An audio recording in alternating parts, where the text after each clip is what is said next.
Attention, vous écoutez un podcast audioactif.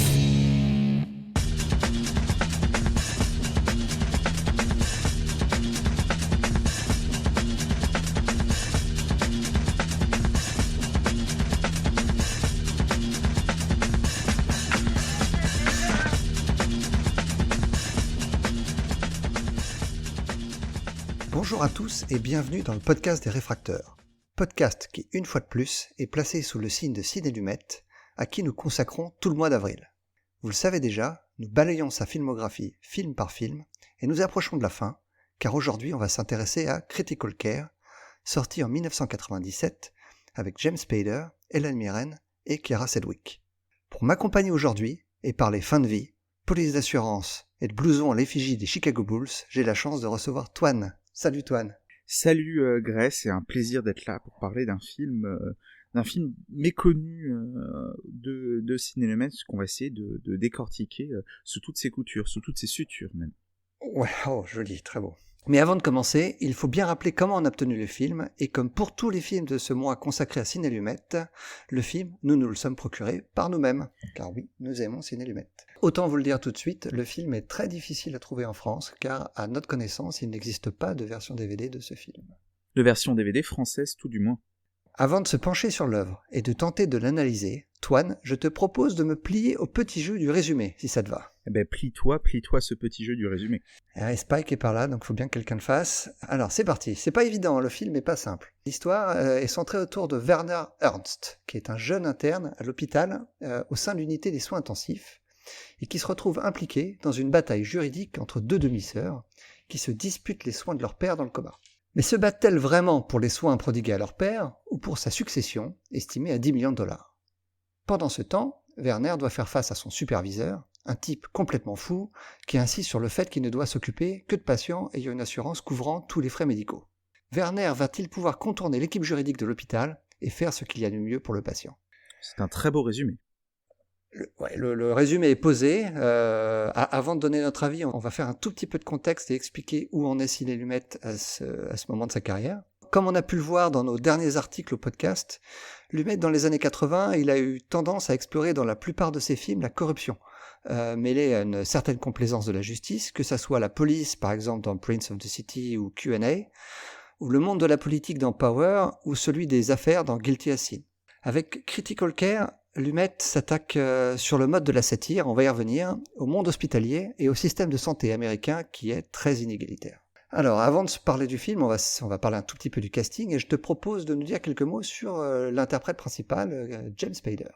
Et en effet, tu me lances la perche parce que l'acteur principal, c'est un visage qu'on n'a pas encore vu chez Ciné-Lumette, c'est James Spader. Alors James Spader, ça fait une dizaine d'années qu'il tourne à Hollywood.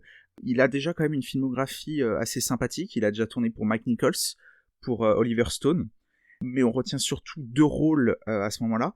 On retient Sexe, mensonge et vidéo avec Steven Soderbergh, qui va lancer la carrière du réalisateur et qui va surtout offrir le prix d'interprétation masculine du Festival de Cannes à l'acteur. Et on retient un an avant Critical Care, un des rôles de composition qui va marquer durablement la carrière de James Spader, puisqu'il est joué dans Crash de David Cronenberg, le rôle principal. C'est un James Spader qui est en haut de la vague et qui arrive chez Ciné-Lumette pour ce Critical Care, continuant une carrière dramatique qui en fait un bel espoir à Hollywood.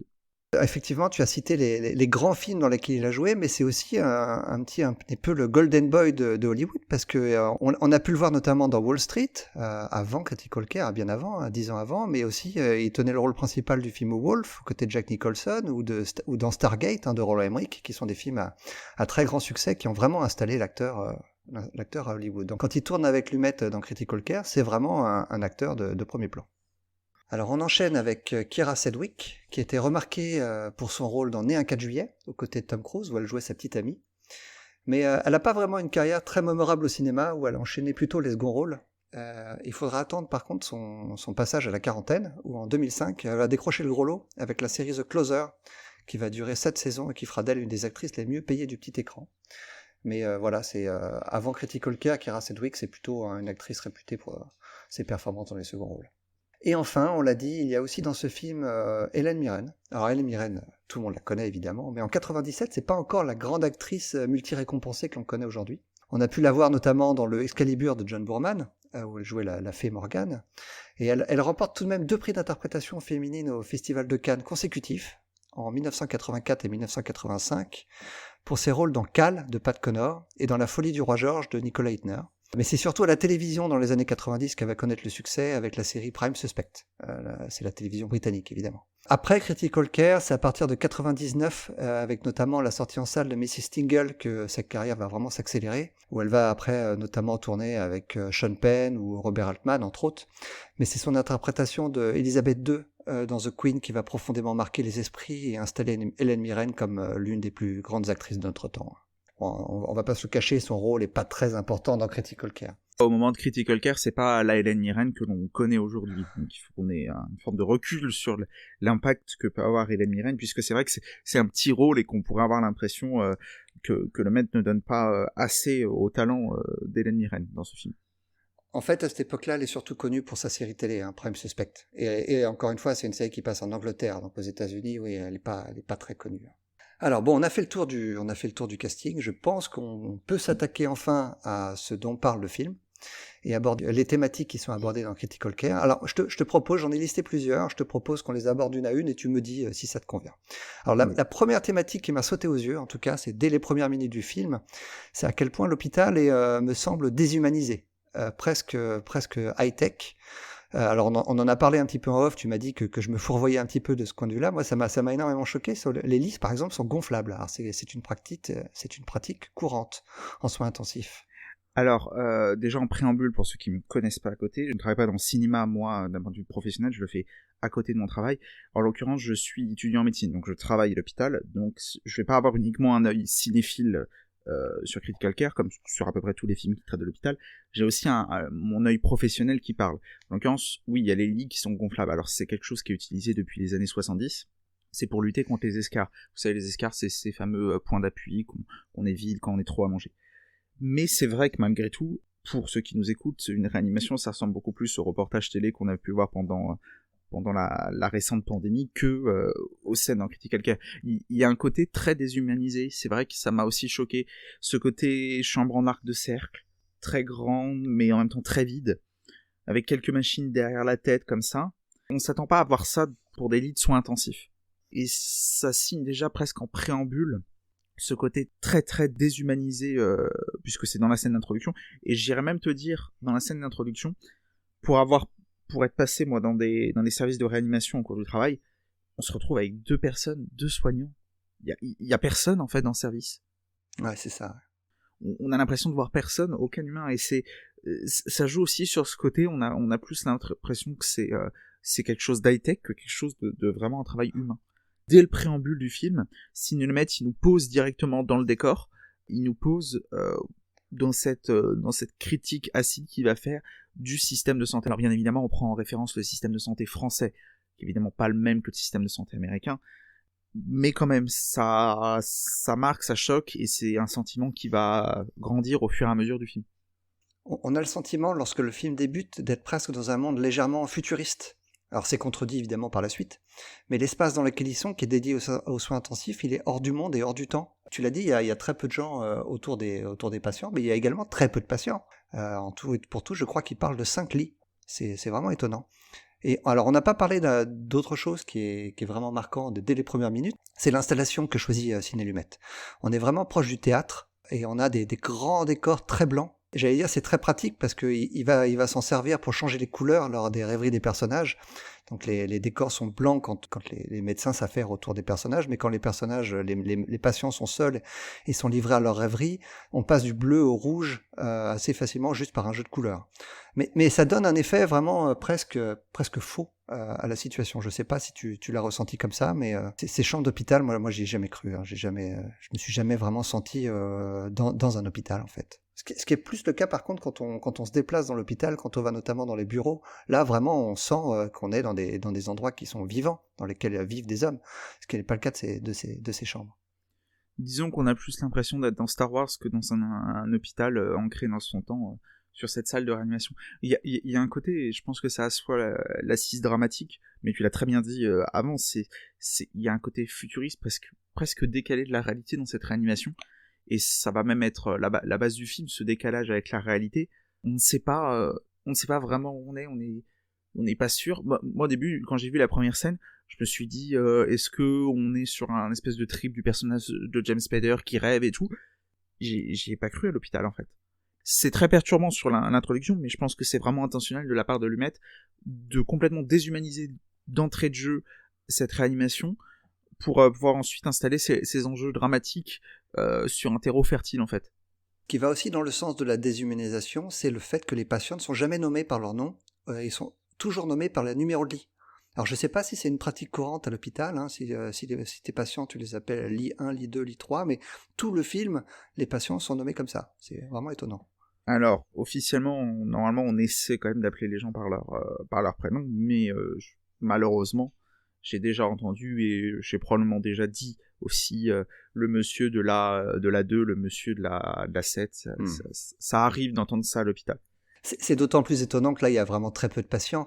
À tel point au début que je me suis demandé d'ailleurs s'il ne s'agissait pas d'un hôpital un petit peu, un hôpital de luxe, hein, pour des patients très fortunés, alors qu'on voit par la suite dans le reste de l'hôpital, non, on est bien au sein d'un hôpital tout à fait normal, j'allais dire public. Donc c'est vraiment un choix étonnant de la part de Lumet. Je pense vraiment au-delà. Alors, il y a des choses de pratique courante qu'on voit, mais il y a des choses vraiment de déshumanisation qui créent le décalage. Et c'est toujours ce qu'on nous apprend. Appeler les patients par des numéros, c'est vraiment le premier cours qu'on nous donne presque de relations médecin-malade. Disons qu'il ne faut pas faire ça. Ce sont des êtres humains qu'il faut pas oublier que les êtres humains ont un prénom et un nom. C'est pour ça que je fais mon inculpa d'entrée de jeu. Je vais pas dire oui, il y a que mes collègues qui le font. J'ai sûrement déjà dû le faire aussi. Mais d'autant plus dans un service de soins intensifs réanimation, où normalement les patients restent longtemps, on a le temps d'apprendre leur prénom et leur nom de famille, normalement. Bien sûr. Alors on va enchaîner et parler d'un autre aspect majeur du film, et peut-être même le plus important, c'est la représentation et la critique du système médical américain, et qui est représenté par une personne, c'est le personnage qui est joué par Albert Brooks. Alors Albert Brooks, c'est le supérieur en quelque sorte de James Spader. Alors James Spader, c'est pas très clair hein, quel rôle il a dans le film, s'il est un interne, s'il est le chef des internes. Je sais pas si toi tu as finalement réussi à comprendre quel était son rôle au sein de l'hôpital. Mais en tout cas, donc son superviseur, Albert Brooks, il représente à lui seul le traitement inhumain de la fin de vie. Selon lui, seul le profit compte. C'est un spécialiste lui-même de la fin de vie. Il a d'ailleurs écrit un livre que James Spader est très fier de pouvoir lui dire qu'il a lu 3 fois. Mais il finit lui-même dans un placard et il est obnubilé par le budget et non plus par les patients qui ne sont que des lignes sur son bilan comptable. Pour moi, ce personnage, c'est à la fois un des gros points faibles du film parce que l'interprétation d'Albert Brooks est elle est pas très subtile, dirons-nous. Par contre, c'est aussi le point fort du film car c'est ce qui le rend très ouvertement politique. Hein. C'est là où la satire est la plus marquée. De toute façon, un film de Lumet est quasiment toujours politique. Non, c'est vrai qu'on peut reprocher beaucoup de choses à Albert Brooks et à Sidney Lumet, parce que je pense que c'est aussi des consignes de direction dans un jeu, moi, que j'ai trouvé très, très dans la surenchère, très théâtral, justement. C'est vrai que le personnage est assez intéressant, parce que on sent sûrement qu'il y a eu un vrai médecin qui a eu une vraie activité humaniste avant, et qui vrille un peu sur sa fin de carrière en partant là-dessus. C'est une critique souvent qu'on fait, en fait, mais dans tous les pays, c'est que lorsqu'on atteint un certain sommet de la pyramide hiérarchique, on n'est presque plus avec les patients, on gère que les autres choses, les budgets administratifs et tout. On se retrouve à perdre de vue certains intérêts. C'est quelque chose, on peut dire ça aux États-Unis, c'est vrai qu'en France on a le même problème. Moi, j'ai déjà vu en service, mais non, on fait pas ça parce que ça coûte de l'argent et que le service peut pas se permettre. J'ai déjà entendu ça en France. Pour assurer nos auditeurs, je l'ai entendu avant la pandémie du Covid déjà. C'est pas nouveau, mais il y a vraiment un système américain. Moi je repense alors c'est une scène plutôt à la fin, je suis désolé, je vais spoiler, où on voit James Spader devant l'hôpital avec un gamin, et on voit le personnage d'Albert Brooks qui sort la tête de la voiture, si je dis pas de bêtises, pour lui dire non, ne soigne pas le gamin. Ça marque en fait, parce que on va avoir une période de critique, la fin des années 90. Faut parler d'un film de Scorsese, à tombeau ouvert, qui parle aussi un peu de cette critique de ce système américain, système de santé américain qui est complètement déshumanisé, où on prend plus en compte les patients, qui sont des numéros de lit, des numéros de carte bleue, presque, parce qu'on paye à l'acte quand même aux États-Unis. Il n'y a pas de sécurité sociale, c'est important surtout en 97, parce qu'il y a eu des ordonnances politiques depuis sous Obama, si je dis pas de bêtises. Alors c'est pas un sujet que je connais, donc je vais pas rentrer dans les détails. Mais Obamacare normalement a soulagé un peu ça, mais on va avoir vraiment un paiement à l'acte où c'est des tarifs qui sont délirants. Hein. On parle de une réanimation aux États-Unis, c'est une somme à 5 à 6 chiffres un séjour. Un séjour court. Donc on est vraiment sur des compositions mercantiles et on en oublie presque. Enfin, dans la scène que je citais, pardon, je passe du coq à l'âne, on a vraiment un gamin qui est tombé, un truc bateau, un truc bénin, où bah, ça va, rien de cassé. Même là, il y a la logique financière qui rentre en compte. C'est en fait, d'une certaine manière, en parlant là, je comprends la direction de Sidney Lumet, puisque le personnage est une caricature, alors il a fait jouer Albert Brooks comme une caricature. On se fout ouvertement la gueule du système de santé américain. Je vais rebondir sur ce que tu disais en relançant sur une autre scène mettant en scène Albert Brooks, celle où il est en entretien avec James Spader et ils sont interrompus par un coup de téléphone et quelqu'un aux urgences qui demande l'aide de James Spader. Et le premier réflexe du personnage d'Albert Brooks, c'est est-ce qu'il a une assurance ? Évidemment, c'est quelqu'un de pauvre, non, il n'a pas d'assurance. Albert Brooks raccroche. Et donc le médecin conseille à l'infirmière de rappeler le personnage d'Albert Brooks en lui disant qu'un autre patient très fortuné a besoin aussi de l'aide de James Spader. Donc ils sont obligés de faire preuve d'artifice pour pouvoir soigner gratuitement les quelques personnes qui peuvent sauver. C'est très fort comme scène. Hein. Alors évidemment, Sidney Lumet en fait beaucoup, on est dans la satire, les scènes sont plus drôles que tristes, mais le sous-texte est là. Hein. Ah mais là c'est clairement, je pense c'est à peine abusé, honnêtement. C'est un système qui est tellement tourné là-dessus et on voit tellement d'Américains sans assurance qui ont vraiment des soucis pour se soigner.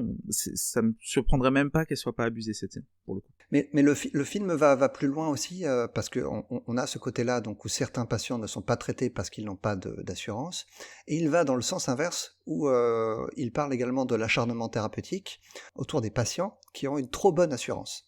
Et le personnage d'Albert Brooks dit d'ailleurs lui-même qu'il n'a pas d'assurance parce qu'il ne veut pas subir cet acharnement thérapeutique qui rapporte énormément d'argent à l'hôpital. Alors, pour l'acharnement thérapeutique, il faut remettre tout de suite en préambule, en contexte, le film a 25 ans. Il a été tourné en 97. En 97, il n'y a pas de loi à travers les pays du monde qui encadre l'acharnement thérapeutique. On rappelle qu'en France, les lois qui encadrent l'acharnement thérapeutique, c'est la Leonetti qui va arriver 8 ans plus tard.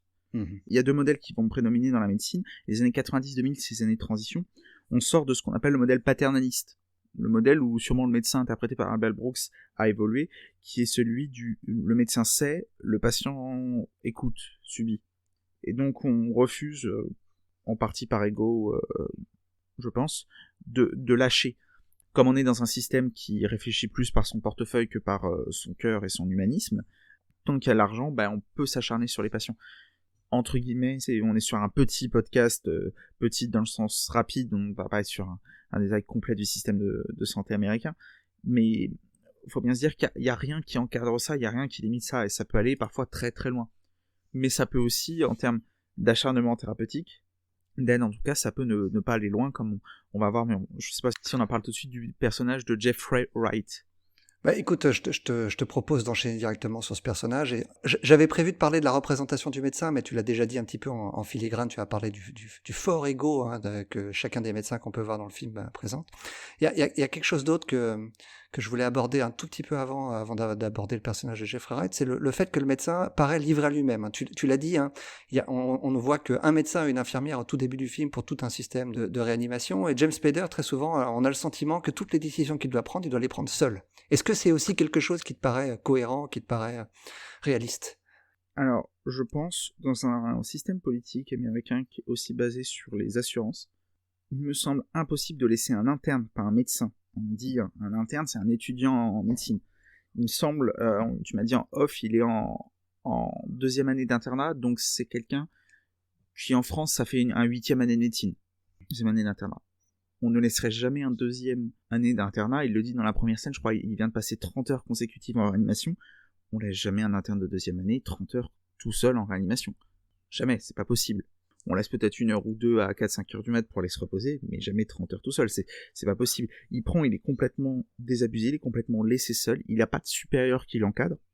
C'est un apprentissage qui est empirique, qui est un apprentissage par l'erreur, qui est pour moi une aberration à l'hôpital.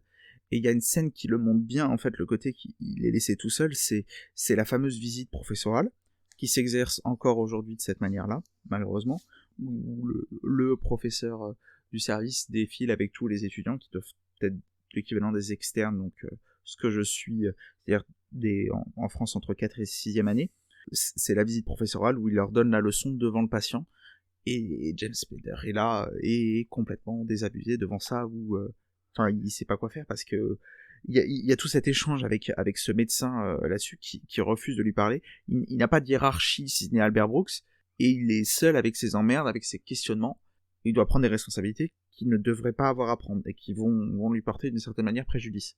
C'est dans cette scène d'ailleurs, je crois que le médecin dont tu parles dit voir des patients est une perte de temps pour un médecin, nous essayons de corriger ce problème. Mais là, encore une fois, on est dans la parodie, dans la satire. Hein. C'est Sidney Lumet qui va un tout petit peu plus loin que la réalité pour l'appuyer, en fait. Alors, on va enchaîner sur le personnage de Jeffrey Wright, et également sur le personnage de l'infirmière qui prend soin de lui, donc le personnage de Stella, incarné par Helen Mirren, qui est sans doute, selon moi, ce qui sauve le film. Alors déjà, c'est la meilleure infirmière de l'étage, c'est pas dur parce que c'est la seule, en tout cas c'est la seule qu'on voit vraiment, et elle aime réellement interagir avec les patients. C'est le seul personnage qu'on voit comme ça qui fait preuve d'humanité. Elle est à l'écoute de la douleur et des tourments des patients, et c'est elle qui va aider Jeffrey Wright à en finir avec ses souffrances. Alors c'est un film donc, qui parle ouvertement de l'euthanasie, pas si courant aux États-Unis en 97, même si je me souviens d'un film qui s'appelle Whose Life Is It Anyway, qui était avec Richard Dreyfuss et John Cassavetes. Je sais pas si tu l'as vu, celui-ci, qui date de 1981. C'est l'histoire d'un sportif qui a un accident et qui veut absolument en finir avec la vie, et ses médecins lui refusent justement le droit à la mort. Un film très fort, surtout pour l'époque. Je ne l'ai pas encore vu, et je le note dans ma watchlist en tout cas. Ouais, donc ce personnage de Jeffrey Wright, c'est le seul patient du film qu'on entend, hein, qui exprime son désarroi. À quoi il t'a fait penser, ce patient-là? J'ai envie de te dire, l'arc, on va mettre les pieds dans le plat tout de suite, l'arc Helen Mirren, Jeffrey Wright est de très loin l'arc le plus intéressant à tout point de vue du film. C'est un des arcs où il y a la plus belle mise en scène, ou en tout cas la plus intéressante, parce qu'il y a des scènes où le mec est très très plan-plan alors qu'il innove, il essaie des choses sur cet arc-là. C'est là où on a un vrai propos dramatique qui est vraiment intéressant. C'est là où on retrouve une once de réalisme dans le film. C'est là où on parle vraiment santé, c'est là où on parle vraiment patient. Il y a une alchimie folle dans les scènes entre Helen Mirren et Jeffrey Wright.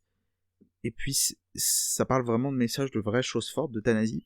On a un vrai arc dramatique alors qu'il est assez court dans le film malheureusement, mais avec une vraie portée de réflexion sur l'euthanasie. Jeffrey Wright est un jeune patient qui souffre de la maladie de Goodpasture, qui est une affection un peu de système qui notamment détruit le rein. Il va malheureusement mourir, il le sait. Il le souhaite. On le maintient en vie presque dans d'atroces souffrances. Lui veut partir. Si je dis pas de bêtises, il est maintenu là parce que ses parents payent. Lui, il veut partir, mais comme ses parents payent, on ne le laisse pas partir. Et il y a tout cet arc avec Helen Mirren, qui est cette seule et meilleure infirmière du service, qui, elle, est le seul personnage, la seule, à ressentir vraiment la détresse du personnage de Jeffrey Wright, qui, c'est justement le patient qui est là sur la visite professorale. Personne l'écoute, personne le voit, on ne voit pas le patient, mais elle va le voir, l'écoute, et va l'aider à partir, va l'aider à s'apaiser. C'est vraiment une notion. Quand on lutte contre l'acharnement thérapeutique, on parle... l'euthanasie est interdite évidemment en France, on ne la pratique pas, mais on a le droit d'aider les patients pour soulager leur douleur. Ce qu'on appelle la fameuse sédation, qui n'a pas pour but de faire partir plus vite, mais au moins d'apaiser le patient, qu'il puisse partir à son rythme, mais tranquillement. Et c'est très drôle aussi, parce que le film est une vraie charge contre l'ego des médecins. C'est très drôle, c'est la guerre toujours, c'est très drôle que le personnage le plus humaniste de l'équipe, finalement, c'est soit l'infirmière et pas le médecin. Même si le personnage de James Spader va s'humaniser au fur et à mesure. On rappelle qu'il n'y a pas que les médecins à l'hôpital, que les médecins détiennent peut-être un savoir théorique, ce qu'on voit lors de la visite professorale, ils connaissent très très bien leur maladie de Goodpasture, mieux que moi personnellement, mais par contre, au niveau humain, ils sont cata. Par contre, Helen Mirren, elle n'est pas du tout dans un savoir théorique, dans la connaissance, par contre, elle est dans un savoir relationnel, d'humanisme, que visiblement les autres n'ont pas. Et ça montre aussi tout l'intérêt de travailler ensemble, quelque chose qu'on voit finalement très peu en fait. Le travail entre équipes soignantes dans le film, mais qui montre aussi tout l'intérêt du travail entre équipes soignantes. On approche de la fin de notre podcast. Il faudrait quand même qu'on aborde un autre point essentiel du film. C'est le côté légaliste. Alors très cher à Lumet et qui est très important dans le film, peut-être trop important. C'est donc c'est cette bataille entre ces deux sœurs pour essayer de savoir s'il faut mettre fin ou non à la vie de leur père. Le côté légaliste du film, est-ce qu'il t'a convaincu? Est-ce que tu penses que Lumet appuie suffisamment comme il faut sur le côté la responsabilité des médecins? Est-ce que l'acte médical pour un médecin peut devenir dangereux pour lui? Est-ce que ça t'a parlé ce point-là? Alors c'est vrai qu'on a parlé très positivement du film pour l'instant. Je vais me faire l'avocat du diable au moins en première partie, je sais pas si tu me rejoindras ensuite. J'ai détesté cet arc légaliste. Ouais, je suis qui d'accord. Est too much, qui est même pas pertinent dans son irréalisme. Critical Care est un film qui est très moyen sur un point, c'est que Lumet ne sait pas si il faut faire un drame ou une satire. Mais ça se ressent en permanence. C'est-à-dire qu'il y a 2 films en un. Il y a un film avec une mise en scène dramatique, un montage dramatique, une écriture dramatique, et une satire complètement obvious. Et il y a une scène pour moi qui m'est sortie par les yeux. Ça va faire le point avec ce que je disais tout à l'heure. On a Hélène Mirren qui parle au chevet de Jeffrey White, dramatique, avec un montage entrecoupé avec James Spader, qui fait une scène, disons, très très intime. Pour rester poli, s'il y a des enfants qui nous écoutent. J'ai trouvé ça je vais pas dire d'une absolue bêtise, parce que faut limiter, mais j'ai surtout l'impression que Lumet s'est complètement emmêlé les pinceaux sur ce film là-dessus. Et notamment sur l'arc légaliste qui part dans tous les sens. La scène avec Kira dont tu parles, avec Kira Sedgwick, elle est ridicule parce que donc cette scène intimiste, elle est tout sauf crédible. Elle fait peine à voir. Hein. Et c'est d'autant plus choquant, effectivement, qu'on la voit entremêlée avec cette scène avec Jeffrey Wright, qui, elle, est très touchante. C'est un vrai souci avec ces scènes-là dans le film. Et ça sort du film, hein, complètement. Oui, il y a un vrai souci d'écriture, notamment autour du personnage de Kira, qui est même caricatural. Elles sont là. Le principe, c'est que elles vont s'opposer, comme tu l'as dit dans ton résumé. Là-dessus, on a elle qui est la fille très ouverte dans ses mœurs, dans ses pensées, et l'autre, sa demi-sœur, qui est presque le cliché de la fille fermée, catholique et tout. On est sur du cliché pleine balle. C'est même pas pertinent parce que c'est pas creusé. Ça casse le rythme du film. Je suis pas juriste, donc je sais pas là-dessus. Ça finit sur un revirement où t'as envie de te dire tout ça pour ça. Mais la fin est ridicule parce que, donc on va spoiler, hein, la fin se termine par James Spader qui arrive à convaincre les deux sœurs qu'elles doivent juste partager moitié-moitié l'héritage et repartir bons amis et laisser les médecins faire ce qu'il y a de mieux pour le patient.